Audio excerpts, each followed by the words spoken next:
به نام خدا. سلام عرض میکنم خدمت تمام دوستان عزیز و علاقه‌مند به افل استودیو که همیشه فیلم های آموزشی افل استودیو رو دنبال میکنن و علاقه زیادی دارن که درباره افل استودیو بیشتر یاد بگیرن و بیشتر بدونن. با یکی دیگه از فیلم های آموزشی افل استودیو در خدمتتون هستم و امروز میخوام یکی از جذابترین و پرطرفدارترین موضوعات آموزشی در رابطه با افل استودیو رو بهتون آموزش بدم، یعنی بحث پرطرفدار پیدا کردن تمپو و سرعت آهنگ در افل استودیو. شما با این روش خیلی راحت و به صورت بسیار دقیق میتونید که تمپوی اصلی اون آهنگ رو پیدا بکنید با کمترین درصد خطا. من در اواخر این آموزش حتی سعی میکنم با یک روش این موضوع رو به شما ثابت بکنم که چقدر این روش دقیق و خیلی استاندارد هست. ما برای این کار خب مسلما این رو باید میدونید که ما برای این کار نیاز داریم که یک آهنگی رو، حالا چه به صورت ویو چه به صورت MP3، من حالا آهنگ MP3 جاستین رو داشتم و اینجا قرار دادم در پلیلیست و همینطور که میبینید اینجا چنل ستینگش هم در اینجا قرار گرفته. و خب شما حالا تنها کاری که باید بکنید برای پیدا کردن ریتم این آهنگ اینه که شما از افکت ادیسون توی میز میکسر، تو لیست افکت ها، لیست پلاگین ها، از پلاگین ادیسون استفاده بکنید به این صورت که شما میاید آهنگ جاستین رو در اینجا قرار میدید. خب وقتی که در این قسمت آهنگ جاستین رو قرار دادید، حالا وقتشه که بریم سراغ پراپرتیز این آهنگ. و در قسمت پراپرتیز این آهنگ که همونطور که اینجا میبینید، شما وقتی که روی این گزینه‌ای که شبیه یه ورق کاغذ هست توی ادیسون، اینجا چشمکم داره میزنه، وقتی میرید روش نوشته فرمت، که شما وقتی که این رو چپ کلیک روش میزنید میتونید که حالت این آهنگ از مونو به استریو یا استریو به مونو یا بالعکس انجام بدید، یا 16 بیتش رو 32 بیت بکنید، 32 بیتش رو 16 بیت بکنید و از این قبیل کارها. ولی ما با اینجا کار داریم، در این قسمت کار داریم، edit properties. ما میتونیم properties این آهنگ رو ادیت بکنیم.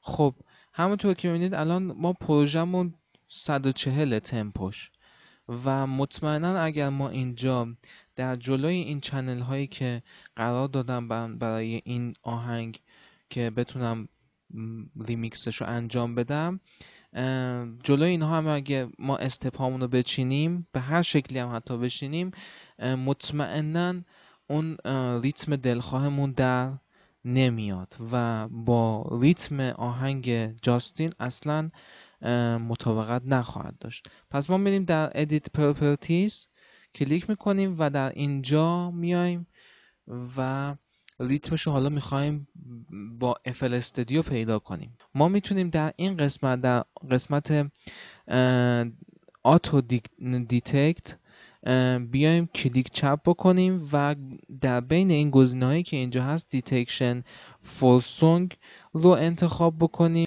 این گزینه در از کارش به این صورتی که با تست یکی یکی تمپوها میاد و اون تمپوی آهنگ رو پیدا میکنه و وقتی که من روش کلیک بکنم، شما در قسمت پایین سمت چپ پنجره افل استودیو این اتفاق رو خواهید دید. همونطور که میبینید در اینجا یکی یکی تمپوها دارن تست میشن و وقتی که تستشون تموم میشه، اینجا افل استودیو به ما نشون میده که 194 اون تمپوی مورد نظرمونه. حالا ما خورده‌شو کاری نداریم، همون 194 هم حتی اگه شما بذارین همون اتفاق میفته و شما حالا اگر خورده‌ش هم بهش اضافه بکنید 194 196 بذارید هم بازم خوب هست و اون اتفاق خوبه که در آهنگ باید بیفته و دقیق با اون تمپو سازگار خواهد بود، همون اتفاق میفته. ما این رو اکپت نمیزنیم و چیکار میکنیم؟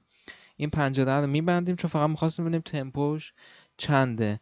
البته این پنجره و این گزینه کاربردهای بسیار دیگه ای هم داره که من بعد در فیلم های آموزش بعدی بهش اشاره بکنم و به شما یاد بدم. فقط در همین اندازه شما فعلا اکتفا بکنید و یاد بگیرید. خب ما با ادیسون دیگه کاری نداریم. آیا ادیسون ما باشون کارمون تموم شده و میبندیم ایشون رو. میریم سراغ تغییر تمپوی آهنگ به 194. میریم بالا 194 194 195 194 و این هم که خب روی 196 قرارش میدیم. حالا من قبل این رو 196 گذاشته بودم مونده. 196 این رو قرار میدیم و همطور که حالا شما خواهید دید الان من این استپ هایی که اینجا میچینم کاملا با آهنگ جاستین همخونی خواهد داشت. خب من استپ هامو به صورت پیش‌فرض FL استودیو که برای کیک 4 تا استپ فاصله هست این رو میچینم، یه تست میکنیم.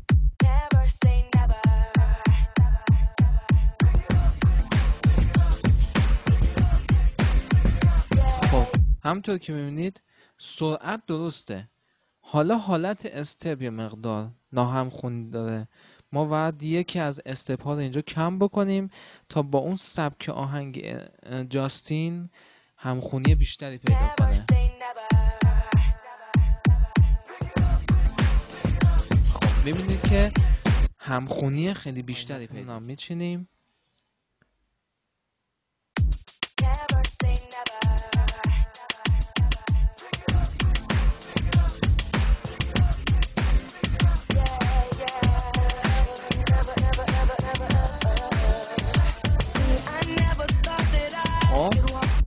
حالا نوبت چی مونه؟ حالا نوبت اسنرمونه. اسنرمون رو هم میذاریم، همون پیش‌فرض FL استودیو رو به کار میبریم.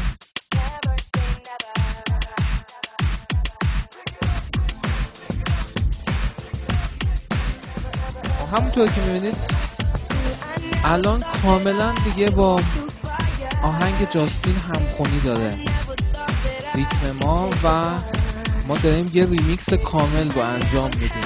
الان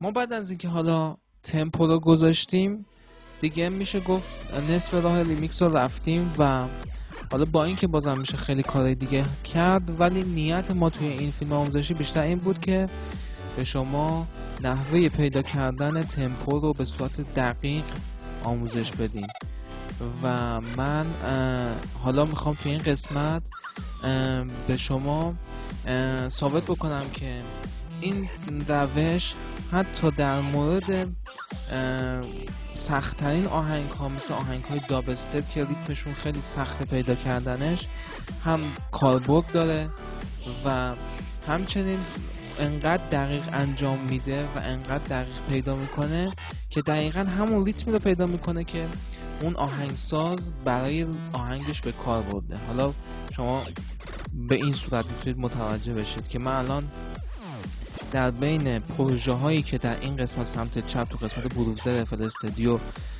در این قسمت توی پروژه هایی که به صورت کول استاف FL استودیو قرار داده و به عنوان بهترین پروژه های این ورژن در نظر گرفته آهنگ آقای ساملس که با خانم ویلا خوندن سامسینگ، این رو من اوپن میکنم شما ببینید که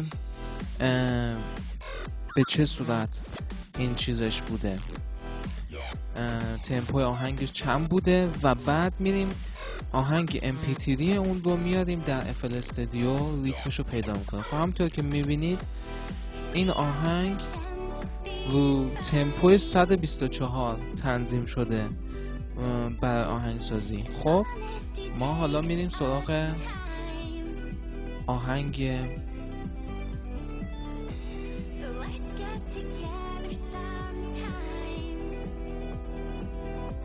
آقای ساملس که MP3 شو من اینجا دارم، وارد پلیلیست میکنم و خب پلی هم میکنم. شما میبینید که این همون آهنگ هست. خب حالا همون کاری که انجام دادیم و بهتون یاد دادم، میریم سراغ افکت پلاگین ادیسون، پلاگین قدرتمند ادیسون که واقعا خیلی کارا باش میشه انجام داد. آهنگ رو واردش میکنیم. بعد از اینکه آهنگ رو واردش کردیم بعد چیکار بکنیم؟ بعد بریم سراغ پراپرتیس آهنگ. پراپرتیس آهنگ رو میاریم و شما اینجا میبینید که هیچ چیزی نیست و همونطور که بهتون گفتم از گزینه آتو دیتکت، گزینه وسطیه رو که تمام تمپوها رو یکی یکی تست میکنه و دقیق تمپو رو پیدا میکنه رو میزنیم تا آهنگ رو به صورت دقیق تمپوش رو پیدا کنه. ما اونجا توی پروژه نگاه کردیم چند بود؟ 124. درسته؟ خود ادیسون هم همین 124 رو پیدا کرد و شما میبینید که دقیقاً با پروژه آهنگسازی این کار مو نمیزنه. این چیزی که پیدا کرده، تمپویی که پیدا کرده بر اساس BPM 124 هست و ما اینجا اگر این رو 124 قرار بدیم دقیقاً اتفاقی که میفته اینه که ما یک ریمیکس بسیار دقیق و زیبا خواهیم داشت. از اینکه این فیلم آموزشی رو نگاه کردید و توجه کردید از همتون ممنونم.